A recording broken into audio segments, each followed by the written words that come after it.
একজন আল্লাহর ওলি প্রতিনিয়ত নামাজ আদায় করে, 5 ওয়াক্ত সালাত আদায় করে, আর নামাজ বাদে যে কোনো একটা কবরের পাশে যাইয়া যাই নামাজের পর ওই লোকটা ঘুমায়া যায়। মুসলমান শুনে নাও, প্রতিদিনের ন্যায় এক একটা নতুন কবরের কাছে যায় শোয়, আর ওই কবরে আযাব যখন হয়, যখন বুঝতে পারে, সঙ্গে সঙ্গে দুটি হাত উঠায় দোয়া করে আল্লাহর দরবারে, আমার আল্লাহ তার সময় কবুল করে দেয়। জোরে বলেন মারহাবা। এবার ওই আল্লাহর ওলি চলে গেলেন একটা কবরের পাশে যাইয়া নামাজ পড়ে, 2 রাকাত নফল নামাজ পড়ে কবরের পাশে যায় নামাজ বিছাইয়া ঘুমায়া গেলেন। মারহাবা বলো, মারহাবা বলো। ঘুমায়া গেলেন। হঠাৎ ঘুমের মধ্যে স্বপ্নে দেখলেন যিনি কবরের মধ্যে শুয়ে আছে ওই কবরবাসীর সমস্ত জাহান্নামের আগুনগুলো দাও দাও করে তার গার মধ্যে জ্বলে। এই কবরের ভিতরে জাহান্নামী আগুনগুলো দিয়া তারে পুরানো হতেছে। আর উনি চিৎকার মেরে কান্দার বলো, আমার ছেলে মেয়েরা রে, আমার প্রতিবেশীরা কেউ আসিসনি, তোর বাবার কবরে দাও দাও করে আগুন জ্বলে। 3 জন যুবতী কন্যা রেখে গেছে দুনিয়ার মধ্যে। মেয়েরাও কবরের পাশে আসে না, প্রতিবেশীরাও কবরের পাশে আসে না। বাবার এক কবরের ভিতরে দাও দাও করে আগুন জ্বলে। এই আগুন জ্বলতেছেন, আল্লাহর ওলি লাফ মেরে উঠে দোয়া করলেন। দোয়া করিয়া চলে গেলেন। আবার পরের দিন আবার একই কবরের পাশে আসলেন, দেখি গুনাহ মাফ হয়েছে কিনা। পরের দিন আবার যখন কবরের পাশে দাঁড়াইলেন নামাজ পড়ি, কবরের পাশে দাঁড়াইয়া এ মুসলমান 2 রাকাত নামাজ পড়ে দোয়া করে শুইলেন। দেখে মুসলমান, শুনে নাও, তার গায়ের মধ্যে আগুনের সাপ, তার মাথার মধ্যে আগুনের কাক, সমস্ত জায়গা দিয়ে জাহান্নামী দাও দাও করে জাহান্নামী আগুন জ্বলতেছেন। লোকটা বড় চিৎকার মারতেছে, আমারে বাঁচাও, আমারে বাঁচাও, আমি আর সহ্য করতে পারি না, আল্লাহ তুমি আমারে দয়া করো, আর আমি সহ্য করতে পারি না। চিৎকার মেরে কাঁদতেছিলেন। আমার ভাইরা, আমার বন্ধুরা, আমার আল্লাহর ওলি দোয়া করলেন। দোয়া করে আবার চলে গেলেন। 3য় দিন আবার আসলেন ওই কবরের পাশে।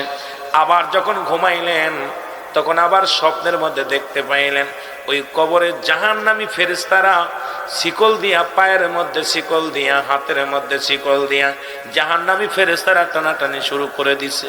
হাত ধরে টানে, পা ধরে টানে, আর লোকটা চিৎকার মেরে কান্দে, রে আমার আপনজনকে কেউ নাই রে,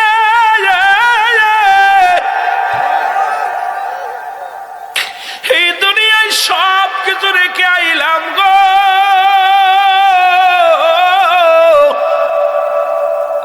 এই দুনিয়ার টাকা পয়সা রেখে আসলাম, আজ 3টা মাস হয়ে গেল, আমি কবরের ভিতরে জাহান্নামের আগুনে দাউ দাউ করে জ্বলি, আমার এই কবর থেকে একটু বাঁচানোর মতো কেউ নাই। মালিক ফেরেশতা গলার মধ্যে রশি লাগাইয়া, জাহান্নামী শিকল লাগাইয়া টান শুরু করেছে। হাতের মধ্যে রশি লাগাইয়া, জাহান্নামী রশি লাগাইয়া টানতে টানতে জাহান্নামের দিকে লয়ে যায়। লোকটা আল্লাহর ওলি দোয়া করলেন। দোয়া করে যখন চোখের পানি ছেড়ে কান্দার, আল্লাহ এই পৃথিবীতে তার কি কেউ আপন নাই, এই 3টা মাস ব্যক্তি কবরে ঘুমায় আছে, জাহান্নামের আগুন ভোগ করে, আল্লাহ তারে কি তুমি ক্ষমা করতে পারো না? হঠাৎ দেখে 3টা যুবতী মেয়ে হাঁটতে হাঁটতে কবরের দিকে আসে। আল্লাহর ওলি একটু আড়াল হয়ে দাঁড়াইলেন। দাঁড়াইয়া দেখে মেয়েগুলো, 3টা মেয়ে, বড় মেয়ে বলে, আব্বা জান, এই 3টা মাস আপনি ঘুমায়া গেছেন, 3 মাসের মধ্যে একদিনও আসতে পারি নাই। মেজো মেয়েটা বলে, আব্বা জান আমি আসতে পারি নাই। ছোট মেয়েটা বলে, আব্বা জান আমি আসতে পারি নাই। বাবা গো তুমি কবরের মধ্যে কেমনে আসো? বাবা গো তোমার কবরে তুমি কেমন আসো জানি না রে আমার আব্বা জান, আমাদেরকে বিবাহ শাদী দাও নাই, আমরা যুবতী 3টা বোন পড়ে আসি জগতের মধ্যে, সবাই হায়নার মতো তাকায়, সবাই তো খারাপ নজরে তাকায় গো আমার আব্বা জান। আব্বা জান আপনি বিহনে আমরা বড় কষ্টের মধ্যে আছি, আমাদের দুঃখ কেউ বোঝে না, আমাদের কষ্ট কেউ বোঝে না আব্বাজান। এই জন্য আপনার কবরের পাশে এসেছি আব্বাজান, ও আমার আব্বাজান বলে কাঁদতে লাগলেন। এইবার কান্নাকাটি করে যখন চলে গেলেন, পিছন থেকে আল্লাহর ওলি ডাকতে বলে, মেয়েরা রে দাঁড়াও। জোরে বলো আল্লাহু আকবার। আল্লাহর ওলি ডাকতে বলেন, মারা দাঁড়াও। দাঁড়াইলেন মেয়েরা, বলে মা গো তোমরা কারা? কয় বাবা আমরা হলাম এই যে কবরবাসী, কবরে শুয়ে আছে আমরা তিনজন যুবতী মেয়ে। আমার আব্বা জান আমাদেরকে রেখে থুয়ে দুনিয়া থেকে বিদায় হয়ে গেছে। বিদায় হয়ে গেছে আজ 3টা মাস। আব্বা জানকে ছাড়া আমরা বড় কষ্টের মধ্যে আছি রে মুসলমান, শুনে নাও। এবার আল্লাহর ওলি ডাকতে বলে, মা ও মা শোনো গো মা, তোমার আব্বা জানের কবরে দাও দাও করে আগুন জ্বলে। তোমার আব্বা জানের কবরের মধ্যে জাহান্নামী আগুনে পোড়াইতেছে। তোমার আব্বা জানকে জাহান্নামী ফেরেশতারা হাতে পায়ে শিকল লাগায় টান শুরু করেছে। মা গো তোমার আব্বা জান, তোমরা আল্লাহর একটা নিয়ামত, আর একটা মেয়ে একটা জান্নাতের ঠিকানা, তাহলে তোমরা 3টা কন্যা থাকতে আজকে কেন তোমার আব্বা জান জাহান্নামের আগুনে দাও দাও করে জ্বলে? জোরে বলো আল্লাহু আকবার। মেয়ে 3টা চিৎকার মেরে বলে, আল্লাহর ওলি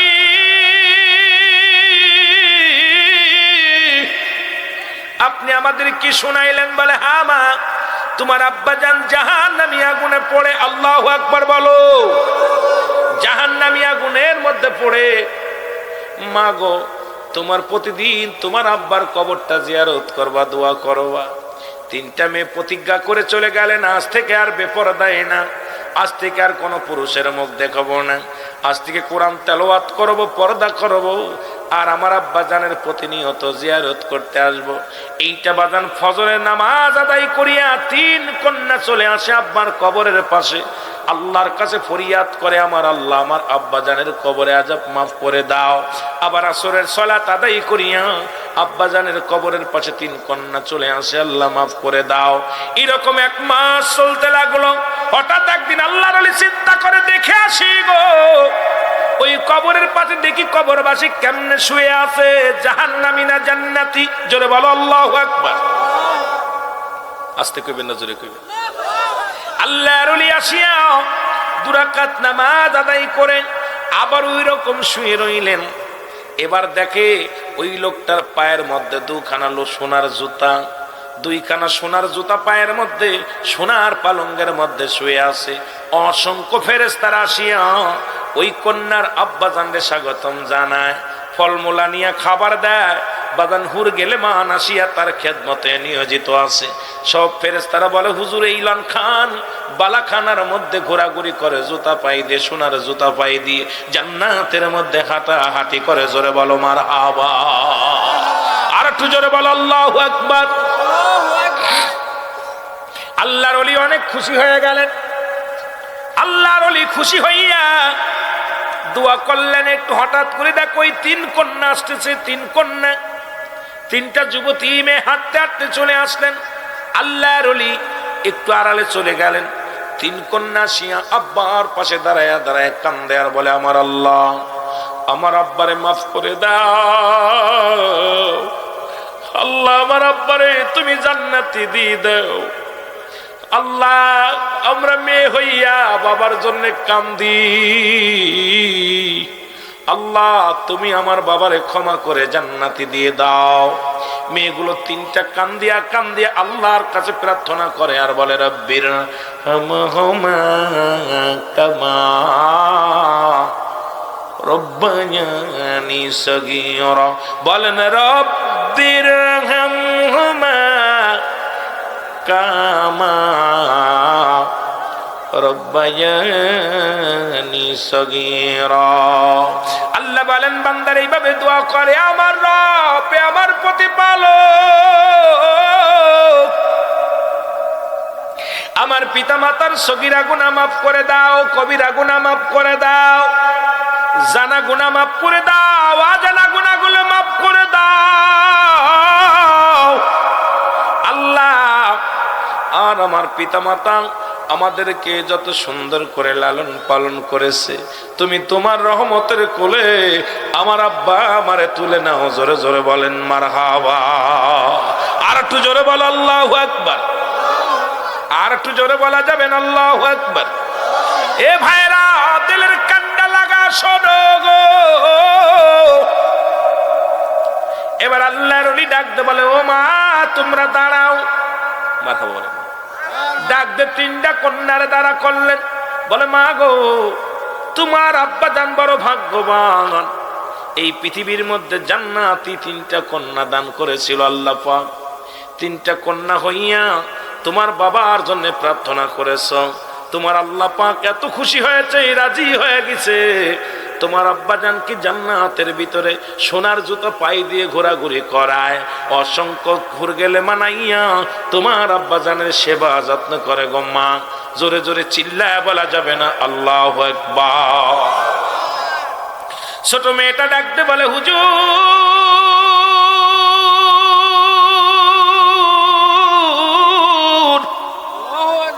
এই দুনিয়ার মধ্যে আমি আর বাঁচতে চাই না, আমার বাবা যেখানে সেখানে যেতে চাই। দুনিয়ার কোন সুখ আমি চাই না, দুনিয়ার কোন স্বামী আমি চাই না, দুনিয়ার বুকে কোন লোভ লালসা আমার নাই। আল্লাহর ওলি গো আল্লাহর কাছে দোয়া করেন, আমি যেন ওই জান্নাতের নিয়ামত গুলো পাই, আমি যেন জান্নাতের হুর গেলে মান পাই রে। ওই জান্নাতে আমি যেতে চাই, আমার আব্বার কাছে আমি যেতে চাই। এই দুনিয়াটা হয় না, সবাই তো আর নজরে তাকায়, সবাই তো ইজ্জতের দিক তাকায়, আর দুনিয়ার মানুষগুলো, নিষ্ঠুর মানুষগুলো আমার দিকে আর নজরে তাকায়। আপনি দোয়া করেন আমি যেন আমার আব্বার কাছে চলে যেতে পারি, সেই দোয়াটা করেন। সঙ্গে সঙ্গে আল্লাহর ওলি দোয়া করলেন। দোয়া করার সঙ্গে সঙ্গে ছোট মেয়েটা বিদায় হয়ে গেলেন। জোরে বলো আল্লাহু আকবার। আর একটু জোরে বলা যাবেন আল্লাহু আকবার। ছোট মেয়েটা চির বিদায় হয়ে গেলেন, বডিখানা পড়ে থাকলেন বাবার কবরের পাশে, রুহটা বিদায়। মেজে মেয়েটা ডাকতে বলে, আল্লাহর ওলি আপনার কাছে দোয়া চাই, আমিও চলে যাব, দুনিয়ায় থাকতে চাই না। এই দুনিয়া রং তামাশার জামানা, কদিন থাকবো দুনিয়ায়, এই দুনিয়ার রূপ জৈবন বেশি দিন থাকবে না, সুতরাং আমার জন্য পাপের রাজ্য হবে। আল্লাহর ওলি আপনি আমার জন্য দোয়া করেন, আমার ছোট বোন আমার আব্বা জান যেখানে গেছে সেখানে আমি যেতে চাই, আমি দুনিয়ার কোন আরামায়েশ চাই না, আল্লাহর জান্নাতের পিপাসিত আমি, আমার জন্য আল্লাহ নিয়ে যায়। সঙ্গে সঙ্গে আজরাইল সাল্লাম এসে দ্বিতীয় বোনটাকেও নিয়ে যায়। জোরে বলো আল্লাহু আকবার। বডি দুইটা পড়ে থাকলো, বড় বোন এসে ডাকতে বলে, আল্লাহর ওলি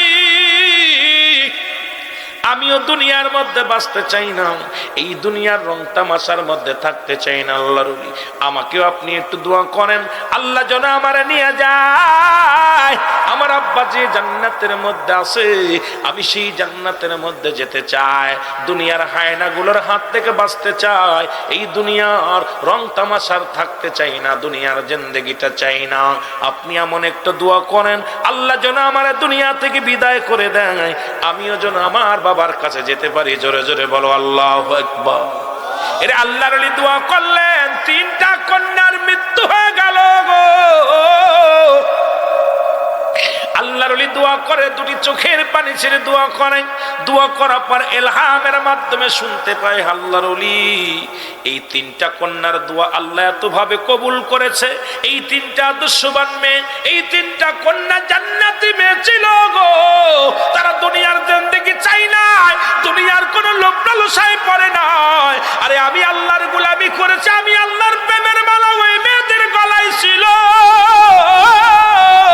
আল্লাহ খুশি হইয়া, আমি আল্লাহ খুশি হইয়া যখন রূহটা বাইর হয়ে গেছে, ওই 8টা জান্নাতের দরজায় খুলে দেওয়া হয়েছে। তিন বোন যেখান দিয়ে ইচ্ছা সেখান দিয়ে প্রবেশ করতে পারবে। ওই জান্নাতের নিয়ামত গুলো আমি আল্লাহদের জন্য উন্মুক্ত করে দিছি গো। যারা দুনিয়ার চাইতে আমাকে ভালোবাসছে, দুনিয়ার প্রেম প্রীতির চাইতে আমি আল্লাহরে ভালোবাসছি, দুনিয়ার জিন্দেগির চাইতে আমি মাওলার প্রতি প্রেম তাদের থাকছে। সুতরাং এই দুনিয়ার মুখাপেক্ষে তারা ছিল না, আমি আল্লাহর মুখাপেক্ষী হইয়া জিন্দেগি করছে, সুতরাং আমি আল্লাহ রাজি খুশি হইয়া ওই 3 কন্যাকে জান্নাতি করে দিছি। জোরে বলো মারহাবা। আর একটু জোরে বলো আল্লাহু আকবার। একটা কন্যা সন্তান হলে একটা জান্নাত, সুবহানাল্লাহ বলেন না? একটা কন্যা হলে একটা জান্নাত নবীজি বলতেছেন। আর একটা সাহাবী এসে বলতেছেন একজনের 7টা মেয়ে হয়েছে পরপর। কয়টা মেয়ে? 7টা মেয়ে। নবীজি মিসকে একটা হেসে দিয়ে বলে, সাহাবীরে তুমি তো ধন্য, তোমার 8টা জান্নাত। সুবহানাল্লাহ বলেন না? কয়টা জান্নাত? আর এক সাহাবী এসে কাঁদতেছে, ইয়া রাসূলুল্লাহ আমার তো একটা কন্যা। নবীজি বলে, তোমার 7টা জাহান্নাম। কয়টা জাহান্নাম? একজনে বললো, হুজুর 7টা কন্যা, নবী কয় 8টা জান্নাত, একটা বোনাস। আর একজন কয়, হুজুর আমার একটা মেয়ে, আমি তো লস করছি। নবী কয় তো 7টা জাহান্নাম। কয়টা জাহান্নাম? কথা কয় না কেন? 7টা জাহান্নাম। সুতরাং মেয়ের মতো থাকতে হবে। মেয়ে হল আল্লাহর বড় নিয়ামত। হযরত মূসা আলাইহিস সালাম ডাকতে বলে, আল্লাহ তুমি সবচাইতে বান্দার উপরে খুশি হও কি করলে? খুশি হলে কি দান করো? নবীজি আল্লাহ বলে, মূসা রে, যদি মানুষের উপরে সবচেয়ে বেশি খুশি হই ওই এলাকার মধ্যে বৃষ্টি দান করি। সুবহানাল্লাহ বলেন না? কি দান করি? বৃষ্টি হয়। এটা আল্লাহ খুশি হলে বৃষ্টি হয়। আল্লাহ বেজার হলে এলাকার মধ্যে বৃষ্টি হয় না। যতই কান্নাকাটি করেন, আল্লাহ যখন বান্দাবান্দির উপরে রাজি হয়ে যায়, গোলামি করে, তখন আল্লাহর অনুগত্য করলে আল্লাহ রাজি খুশি হয়ে বৃষ্টি দান করে। সুবহানাল্লাহ বলেন না? মূসা আলাইহিস সালাম বলতেছে, আল্লাহ তারপরে যদি তুমি তার চাইতে একটু বেশি খুশি হও তাহলে কি দান করো? নবী বলার সঙ্গে সঙ্গে আল্লাহ বলেন, ওই এলাকার মধ্যে ওই বাড়িতে বেশি বেশি মেহমান পাঠাই। সুবহানাল্লাহ বলেন না? মেহমান আসলে মুখটা বেজার করবেন না। কোন মেহমান আসলে তাদেরকে সম্মান করবেন, যতটুকু পারেন ইজ্জত দিবেন। নবী মূসা আলাইহিস সালাম বলতেছে, আল্লাহ তারপরেও যদি আপনি 3 নাম্বার সবচেয়ে বেশি খুশি হলে আপনি কি দান করেন? আমার আল্লাহ বলেন, মূসা রে, সবচাইতে যখন বেশি রাজি খুশি হয়ে যায় ওই ঘরের মধ্যে বেশি কন্যা সন্তান দান করি। সুবহানাল্লাহ বলেন? আরো জোরে, আরো জোরে। মেয়েরা আমাদের জন্য বোঝা না, মেয়েরা আমাদের জন্য রহমত। মা বাবার জন্য কি এটা? কি রহমত? ওই আয়ামে জাহিলা হার মেনেছে, আয়ামে জাহিলা হার মেনেছে। ওই জামানায় যা যা ছিল তার চাইতে কঠিন অবস্থায় আছে। ওই জামানায় ব্যভিচার ছিল, জিনা ছিল, ওই জামানায় সুদ ঘুষ ছিল, ওই জামানায় মানুষ খুনাখুনি ছিল, মানুষের মাকে বিয়ে করতো ছেলে, ছেলের সঙ্গে বিয়ে পুষতো মা, বোনের সঙ্গে ভাইয়ের বিয়ে হতো। এরপরে সম্পদের লোভে মাকে বিয়ে করে রাখতো ছেলে। ঠিক আমাদের দেশে হুবহু হচ্ছে মায়ের সঙ্গে ছেলের জিনা। পত্রিকা খুললেই দেখা যায় সবচেয়ে নিকৃষ্ট খালার সঙ্গে আপনার ভাগনার জিনা। এরপরে সন্তানের সঙ্গে মার অবৈধ সম্পর্ক। মা বাবা থাকে বিদেশে, সন্তান কয়েকদিন আগে দেখলাম ঢাকা শহরে। এখন বাংলাদেশের ঘরে ঘরে চলতেছে এখন আমার ভাইয়েরা কাকির সাথে ভাগ্নে ভাইস্তের অবৈধ মিলামিশা। আমার জামানা বর্তমান এমন একটা অবস্থা আসছে, সেই আয়ামে জাহিরা অন্ধকার জামানার চাইতেও নিকৃষ্ট হয়ে গেছে। জোরে বলেন ঠিক কিনা? এই আরো জোরে বলো ঠিক কিনা? রাসূল পাক সাল্লাল্লাহু আলাইহি সাল্লামের জামানায় কবরে জিনা হয়েছে মরা মানুষের সঙ্গে। আর বর্তমান ঢাকা মেডিকেল কলেজ হাসপাতালে জিনা হয়েছে, আপনার চট্টগ্রাম মেডিকেল কলেজ হাসপাতালে জিনা হয়েছে। দেখা গেছে মারা গেছে বিষ খেয়ে, গলায় দড়ি নিয়ে মারা গেছে। নমুনা আসছে জিনা। এরপরে বৈঠক বসলো, বসা পর খবর নেওয়া হলো। যখন ডোমেদেরকে রিমান্ডে দেওয়া হলো, তখন তারা বলছে এই পর্যন্ত শত শত নারীর সঙ্গে জিনা করেছি। যখন লাশ কাটতে যায়, কাপড় সরায়া যখন ওদের গায়ের গোস্ত কাটবো, তখন ওর জন্য ক্ষুধার প্রতি আমাদের আকর্ষণ এসে যায়। আহা, এই বাংলাদেশে 90% মুসলমান হওয়া পড়ু, যে দেশে মর্গে জিনা হয় সেই দেশে গজব তো আসা উচিত। জোরে বলেন ঠিক কিনা? এ তো করোনা দিয়ে মারছে, আরো মারা উচিত ছিল, আরো মারা উচিত ছিল। সেই জাহিলা জামানাকে হার মেরেছে। সুদ ঘুষ ব্যভিচার যেভাবে শুরু হয়েছে, আহা, আমার সমাজ মরণের চিন্তা নাই কারণ। এই যে একটা চিন্তা করার দরকার, কুল্লু নাফসিন যায়কাতুল মাউত আলা ইন্নাহু লিল্লাহি লা ইয়ামুত। জোরে বলো আল্লাহু আকবার। আরো জোরে বলো আল্লাহু আকবার। কোন জগতে আছেন? কিসের ওয়াজ, কিসের নসিহত, কিসের চিৎকার? এত ওয়াজ হচ্ছে, মানুষের পরিবর্তন নাই। প্রতিটা বাড়িতে পরক্রিয়া, প্রেম, জিনা, ব্যভিচার। যুবকেরা, যদি কোনো যুবক জিনা করে, বিধান হলো যুবকের জিনার বিধান শোনো। যুবক যদি কোনো অবিবাহিত যুবক, কোনো যুবতী জিনা করে, তার বিধান হলো, শরীয়তের বিধান হলো এই পৃথিবীর মধ্যে 100 ডুরা মারতে হবে। আর 100 ডুরা কেমনে মারতে হবে? এমন একজন এই বুড়া মানুষ না, শক্তিশালী গায়ে বল আছে, নেই কোনো নয়, 2-4টা মারা পর মারা যাবে। মরে যাওয়ার পর বাকিগুলো তার কবরে তার জানাজা পড়তে হবে, গোসল করাতে হবে, জানাজা পড়ে কবর দেওয়ার পর বাকিগুলো কবরে পর মারতে হবে। এটা হলো ইসলামের বিধান। কিন্তু আমার দেশে যদি একটা জিনা এইরকম যুবক যুবতী ধরতে পারত, একটা বিচার যদি ধর্মমণ্ডলের জমিনে হতো, আমার বিশ্বাস এই ধর্মমণ্ডলের জমিনার জিনা বিচার বন্ধ হয়ে যেত। জোরে বলেন ঠিক কিনা? আরো জোরে বলেন ঠিক কিনা? আজকে নারীরা তাদের যৌবন বিলু করে দিতেছে। আহা, কি সস্তা, কি অবস্থা! বান্ধবী বন্ধু প্রেম প্রীতি করে আপনাকে যৌবন বিলিয়ে দিচ্ছে, সতীত্ব বিলিয়ে দিচ্ছে। আহা, ইয়াউমুল কিয়ামতের ময়দানে এই নারীগুলো বেইজ্জতি হবে, এই পুরুষগুলো বেইজ্জতি হবে, আল্লাহর আদালতে জবাব দিতে পারবে না। জোরে বলো ঠিক কিনা? শুধু তাই নয়, শোনেন, যদি কোনো বিবাহিত পুরুষ জিনা করে, যদি কোনো বিবাহিত পুরুষ জিনা করে, পুরুষ এবং নারী জিনা করে, এই কথা বলবেন না কেউ সাইডতে, কথা বোঝেননি?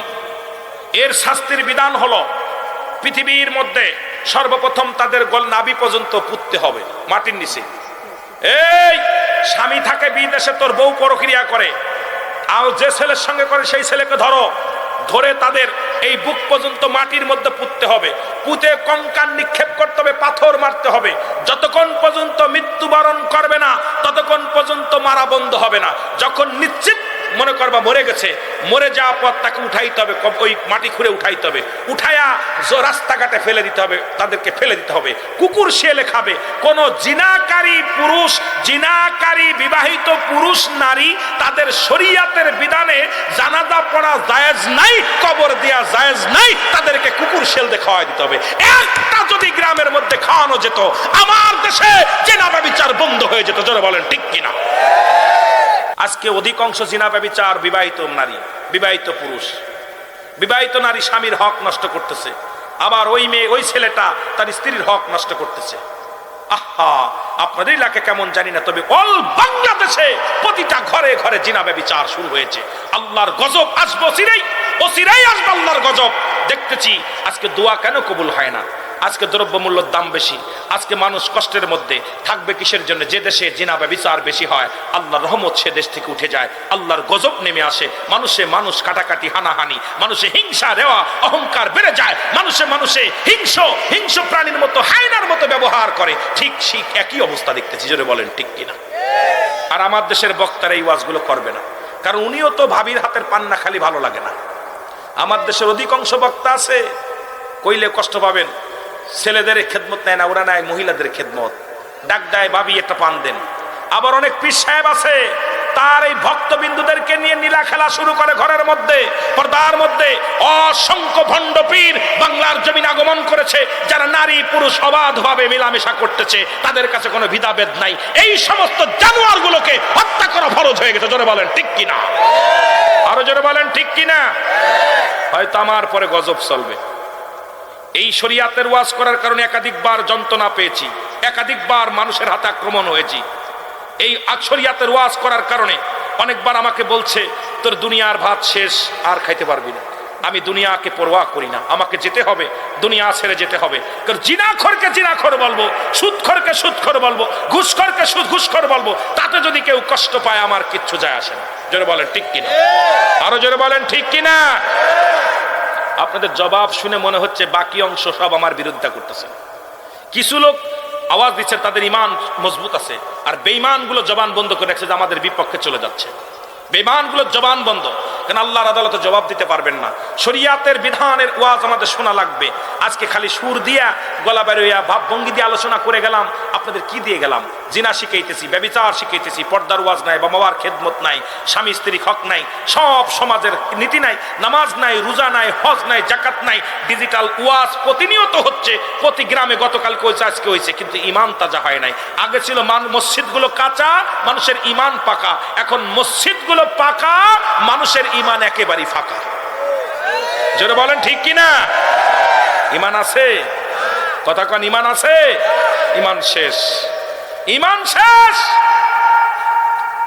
আর এর জন্য দায়ী আমরা আলেমরা।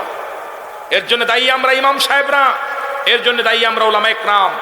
কারণ আমরা গরম ভাতে বিলাই বাজার। আপনারা কথা বলেন, সুর দিয়া পাগল কইরা মানুষ নেন। সুর আমারও আল্লাহ কম দেয়নি। বাংলাদেশে তো 2-4টা সুরের বক্তা থাকলে তার মধ্যে আমিও একজন। কিন্তু একটা কথা মনে রাখবেন, আল্লাহ ইয়াউমাল কিয়ামতের ময়দানে জবান কাটবে, জিহ্বা কেটে ফেলবে, জিহ্বাগুলো কেটে ফেলবে আগুনের কাছে দিয়া। আগুনের কাছে বক্তা দিকার দুনিয়া কামাইছস, দুনিয়ার মধ্যে বাড়ি গাড়ি করেছস, সব কিছু করছিস, মানুষকে ধোঁকা দিয়া পকেট গরম করছিস, কিন্তু মানুষকে কি দিছিস? তাদেরকে জন্য হিদায়াত স্বরূপ তোদেরকে আমি পাঠিয়েছিলাম দুনিয়ায়। সবাইকে তো আল্লাহ বক্তা বানায় না। সবাই শ্রোতা হলে বক্তা হবে কে? সবাই বক্তা হলে শ্রোতা হবে কে? জোরে বলেন ঠিক কিনা? অনেক বক্তা সবাইকে আল্লাহ সবাই আলেম বানায় না। এটা বুকা, এটা বাটপার। কারণ সবাই যদি আলেম হয় তা বুঝবি কারে? জোরে বলেন ঠিক কিনা? সবাই যদি ড্রাইভার হবে, প্যাসেঞ্জার হবে কিনা? সবাই যদি ইমাম হয়, মুসল্লি হবে কিনা? সবাই যদি শিক্ষক হয়, ছাত্র হবে কিনা? জোরে বলেন ঠিক কিনা? দোয়া করবেন আল্লাহ সবাইরে হিদায়াত দান করুন। ঠিক কিনা? ঠিক কিনা? এইটা দোয়া করবেন, আল্লাহ সবাইরে তুমি ইসলামের পথে ধাবিত করো, সবাইকে তুমি হিদায়াত দান করো। জোরে বলেন ঠিক কিনা? আমার বাবারা ঠিক কিনা? কিন্তু বড় কষ্ট আমার তখনই হয়, আমরা জাতিকে ভালো করতে হলে আমাদের ভালো হতে হবে। 3টা দোষ দিয়ে আমি এখন ওই মাঝে মাঝেই বলি, কোরআনটাকে 3 ভাগ করেছে। কয় ভাগ? জোরে বলেন কয় ভাগ? এই যুবকরা কয় ভাগ? 1 ভাগ নিচে জামাত ইসলাম। দেখবেন যত রক্ত গরমালা ওয়াজ ওদের কাছে পাওয়া যাবে। ওরা দেখবেন ওয়াজ করতে গেলেই যত সংগ্রামী ওয়াজ, যত হিটালা ওয়াজ, এগুলো ওরা করে। ওরা কোনো দুর্বল ওয়াজ এগুলো করে না, কারণ ওদের দরকার রক্ত গরম করা। আর একটা ভাগ নিচে তাবলিগ জামাত। এই যারা তাবলিগ জামাত করে বেড়ায়, দেখবেন খালি নেকির ওয়াজ। এই একবার সুবহানাল্লাহ কইলে এত নেকি, খালি নেকি, খালি নেকি, খালি নেকি। যত নেকির ওয়াজ আছে ওদের কাছে আছে। আর একটা ভাগ নিচে পীর মুর্শিদি, পীর যারা বাংলাদেশে পীর ব্যবসায়ী করে। ওরা দেখলো কত হাজার মুরিদ বাড়বে, ওরা যত আয়াত আছে পীর মুরিদি বাড়ার আয়াত, এইগুলো ওরা ব্যবহার করে। দেখবেন খালি মুরিদ বাড়ার ওয়াজ। যত মুরিদ বাড়বে কোন ভাবে? মুরিদের কাছে রাখা। ওকে আমার 10,000 মুরিদ, ওকে আমার 1 লাখ মুরিদ, ওকে আমার 50,000 মুরিদ, ওকে আমার 56,000 মুরিদ। কারণ মুরিদ গুনাগুনি হচ্ছে। কারণ এই 3টা ভাগ 3 জন নেছে। এই 3টা ভাগ সমন্বয় করে যে ব্যক্তি জীবন গড়তে পারবে, এই 3টা ভাগকে সমন্বয় করে যে ব্যক্তি এই দুনিয়ার মধ্যে সমাজকে বাঁচাইতে পারবে, 3টা ভাগকে একত্রিত করে যে ব্যক্তি আমল করতে পারবে, সেই হলো প্রকৃত ইমানদার, সেই হলো মুমিন। জোরে বলেন ঠিক কিনা? আরো জোরে বলেন ঠিক কিনা? এ দুনিয়ার মুসলমান,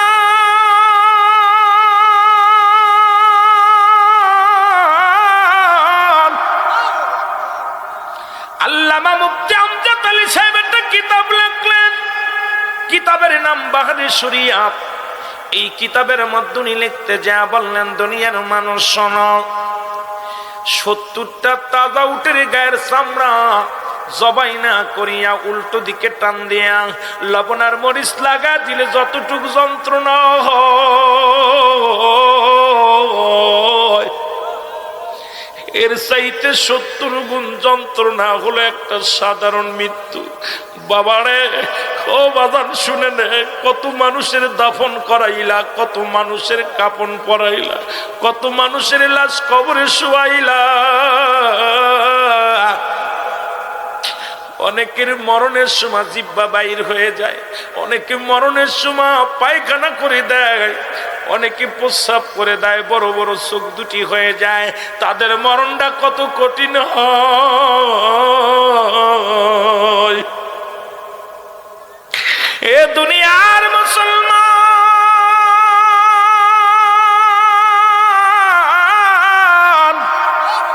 কত মানুষের দাফন করাইলা, কত মানুষের কাফন পরাইলা, কত মানুষের কবরে শোয়াইলা। মানুষের প্রথম বিপদ হলো মানুষের মরণ। ও বাবা শুনে নে রে, দিলের কান্ডা লাগা শুনে নে।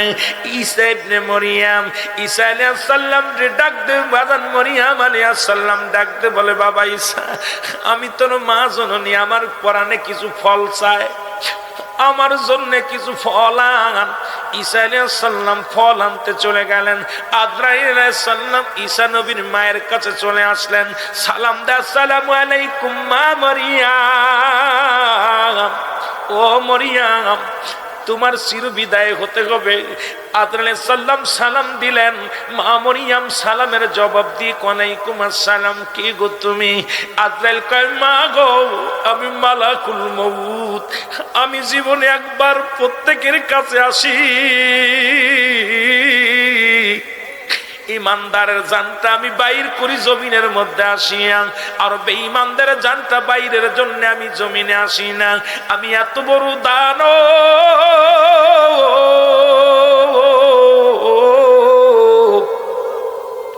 এই জমিনের মধ্যে থাকে আমার পা, আসমানে থাকে আমার মাথা মোবারক। এই দুনিয়া থেকে, এই দুনিয়ার এ মুসলমান শুনে নাও, এই যারা মহাবিদারা, যারা পাপিষ্ঠ আত্মা, এই জমিনের মধ্যে এমন বেগে একটা হুক্কার মারি, এই দুনিয়ার রুহুটার সঙ্গে সঙ্গে কলিজাটা ছিদ্রা হয়ে যায়, ফেটে যায়। 8টা ছিদ্রা দিয়ে রুহুটা বাইর জন্য পাগল হয়ে যায়। ইমানদারের জানটা কবজ করার জন্য আমি জমিনের মধ্যে আসি গো মা মরিয়াম, আপনার সঙ্গে আমি মালাকুল মউত সাক্ষাৎ করতে এসেছি। মালাকুল মউতকে দেখে মা মরিয়াম চিৎকার মেরে ডাকতে বলে, আজরাইল,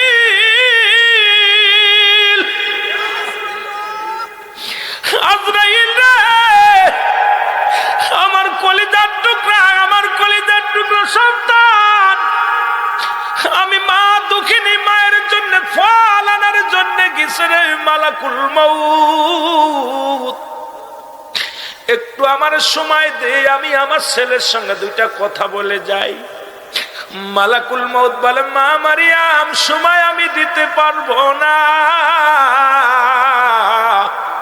কারণ আল্লাহর হুকুম আছে আর 1টা মিনিট আপনারে আমি তাজা জিন্দা রাখতে পারবো না। মরিয়াম কই, মালাকুল মউত রে, আমার ঈসা নবী যখন এসে দেখবে আমি মা দুনিয়ার মধ্যে নাই রে, আমার ঈসা বড্ড পাগল হয়ে যাবে, আমার ঈসা কাঁদবে, আমার ঈসা মা মা বলে চিৎকার মারবে। ও মালাকুল মউত, আমাকে 2টা মিনিট সময় দেওয়া যায় না? আজরাইল কয়, মা 1টা সেকেন্ড আমি সময় দিতে পারবো না। সঙ্গে সঙ্গে মা মরিয়াম কয়, যদি না পারো মাকে নিয়ে যাও। সঙ্গে সঙ্গে মালাকুল মউত মা মরিয়ামের জানটা বাইর করে নিলেন। মা মরিয়াম জমিনের ভিতরে পড়ে গেলেন। জোরে জোরে বলো আল্লাহু আকবার। এ দুনিয়ার মুসলমান শুনে নাও, ঈসা আলাইহিস সালাম ফলের চাকা নিয়ে বাড়িতে ফিরলেন। আয়েশা দেখে মা জননী ঘুমায় আছে, চিন্তা করছে মা ঘুমাইছি, ডিস্টার্ব করা যাবে না। ফলগুলো মায়ের পাশে রেখে দূরে দাঁড়ায়া দাঁড়ায়া রইলেন। চিন্তা করে, কোনদিন তো মা আমি ঘরে ফিরলে মা ঘুমাইতো না, আমার পায়ের শব্দ শুনে মা জননী জেগে যেত। আজকে হঠাৎ মা তো কয়েক মিনিটের মধ্যে মা এমনে ঘুমালো কেমনে? কয়েক ঘন্টা পরে যাইয়া মায়ের হাত ধরে ডাকতে বলে, মা মা। ঈসা আলাইহিস সালাম মাকে ডাকতে বলে, মা গো, ও মা। হাত ধরে দেখি মার দুনিয়ায় নাই, মা চির বিদায় হয়ে গেছে। একটা চিৎকার মেরে ডাকতে বলে, মালিক রে, আমি সারে তুমি এতিম বানাইলা, আমি বড় এতিম হইলাম রে। আমার দুঃখিনী মা ফল খাইতে চেয়েছিল, আমি ফল আনি আমাকে পাইলাম না। আমার মায়ের আল্লাহ, তুমি আমার মাকে জিন্দা বানায়া দাও, আমি আমার মায়ের সাথে 2টি কথা বলতে চাই। আল্লাহ কয়, জিবরিল আমিন কয়, ও আল্লাহর বন্ধু, আল্লাহ আপনাকে সেই ক্ষমতা দিয়েছে, মাকে জাগতে বলেন, জেগে যাবে। মারহাবা বলেন না? ঈসা নবী ডাকতে বলে, মা মা মা ওঠো। মা মরিয়াম লাফ দিয়ে উঠে গেলেন। বাবা তুমি আইসু? কয় মা। বাবারে ফল নিয়ে আইসু? কয় আইসি মা। কয় বাবা দাও? কয় না মা, আর ফল খাওয়া যাবে না, এই দুনিয়ার ফল তোমার জন্য শেষ হয়ে গেছে।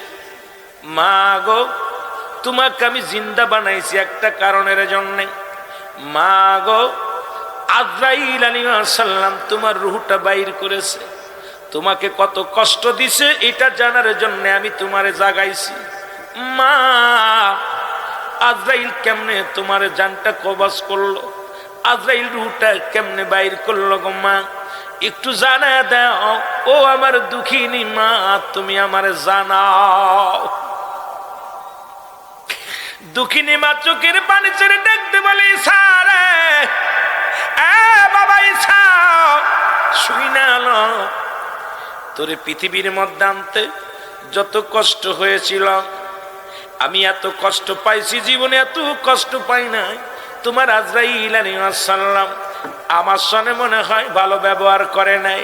আমার সমস্ত অঙ্গ প্রত্যঙ্গ ব্যথা, মনে হয় মরিচের ছালগুলো আমার গায়ে ঢেলে দিছে, আমার গায়ের আগুন জ্বালিয়ে দিছে।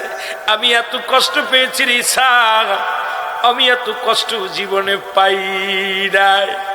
ঈসা নবী ডাকতে বলে, আজরাইল কই রে, আমি নবী ঈসা ডাকছি, তাড়াতাড়ি আয়। আল্লাহ ডাকতে বলে, আজরাইল দৌড়াইয়া যা, দৌড়াইয়া যা, আমার ঈসা নবী ডাকছে রে, দৌড়াইয়া যা। আজরাইল এসে বলে, নবী গো, কিসের জন্য আমারে ডাকছেন, কি কারণে আমারে ডাকছেন? ঈসা নবী বলে, আজরাইল আগে বলে দাও, তুমি আমার মার জানটা কেমনে বাইর করেছো? আমার দুঃখিনী মা কষ্ট পেয়েছে। আমি নবী হইয়া জীবনে কত দোয়া করলাম আমার মাবুদের কাছে, আমার মায়ের জানটা যেন হাসানের সঙ্গে কবজ হয়। তুমি কেমনে ভাবে আমার মায়ের রূহটা নিছো বলো? জিবরিল আমিন আজরাইল আলাইহিস সালাম ডাক দিয়ে বলে, হুজুর আল্লাহর কসম করে বলি, আপনার মাকে আমি কষ্ট দিই না, আপনার মায়ের অনুমতি নিয়ে রূহটা আমি বাইর করেছি। তবে আপনার মায়ের রূহটা যখন বাইর করেছিলাম, আপনার মা যেমন শিশু সন্তান দুধ খাইতে খাইতে মায়ের কোলে ঘুমায়া যায়, তদ্রূপ ভাবেই আপনার মায়ের জানটা বাইর করেছি। আমার এই পবিত্র হাত মুবারক আপনার মায়ের মাথার উপরে রেখেছিলাম, এত আসানে মৃত্যু দিয়েছি। আরে আজরাইল, জনম দুঃখিনী মা চিৎকার বেড়ে বলে, আজরাইল কি শুনাইলি? এত সহজ মৃত্যু যদি এত কঠিন হয় রে, যাদের মরণের সময় জিহ্বা বাইর হয়ে যায়, যাদের মরণের সময় পায়খানা প্রস্রাব করে দেয়, যারা মরণের সময় চোখ দুটি বড় বড় হয়ে যায়, এক টঙ্গ পড়ে যায়, রে আজরাইল তাদের তুমি কত কষ্ট দাও। আবার নবী ডাকতে বলে, মা, মা গো মা, মা মরিয়াম চিৎকার মেরে বলে, বাবা বেটা ঈসা রে, মালাকুল মউত এত আসানে মৃত্যু দিছে, তবু আমি সহ্য করতে পারি নাই। তোর মায়ের বুকটা রে জর্জর হয়ে গেছে রে, তোর মায়ের কলিজায় বড় আঘাত লাগছে রে বাবা। এই দুনিয়ায় আল্লাহ যে দেখছে এই বেঈমানদের রূহটা কেমনে আসান করবে। এ বেটা ঈসা, আরে মৃত্যু যন্ত্রণা এত কঠিন আগে জানি নাই রে। আরে মৃত্যুর যন্ত্রণা আমি মরিয়াম সহ্য করতে পারি না। জোরে জোরে চিল্লায় বলা যাবে না আল্লাহু আকবার। এটাও শান্তি নাই। আকাশে মৃত্যু থাকলে আকাশে হবে, জমিনে মৃত্যু থাকলে জমিনে হবে, সাগরে মৃত্যু হলে সাগরে মৃত্যু হবে, রোডে মৃত্যু হলে মৃত্যু হবে, রোডে মৃত্যু হবে। কোথায় যাবেন? যেখানে লেখা সেখানেই পড়ে যাবেন। যেটা বলেন ঠিক কিনা? পালাবে কোথায়? পালানোর কোনো জায়গা আছে? পালানোর কোনো জায়গা নাই। আমার বাবারা, সিন্ধুকের মধ্যে থাকলেও মরতে হবে। ওষুধ খান ডাক্তার, এ মুসলমান শুনে নেন।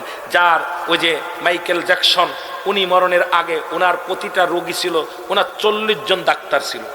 সবসময়ের জন্য ডাক্তার নিয়োজিত ছিল, যাতে কাশের ডাক্তার, ওই হাতের ডাক্তার, পায়ের ডাক্তার, যাতে করে মৃত্যুবরণ না করতে পারে। এত ডাক্তার থাকা পরও সে দুনিয়া থেকে চলে গেছে। আল্লাহু আকবার বলেন না? আরো জোরে বল আল্লাহু আকবার। এরকম কত কত মানুষ মৃত্যুর ভয়ে বাদান্ডে বিদেশে যে পড়ে আছে, আপনার ফাঁসি হবে বলে পালাইছে, কিন্তু মরণ তো হবে, এর মধ্যে কোনো সন্দেহ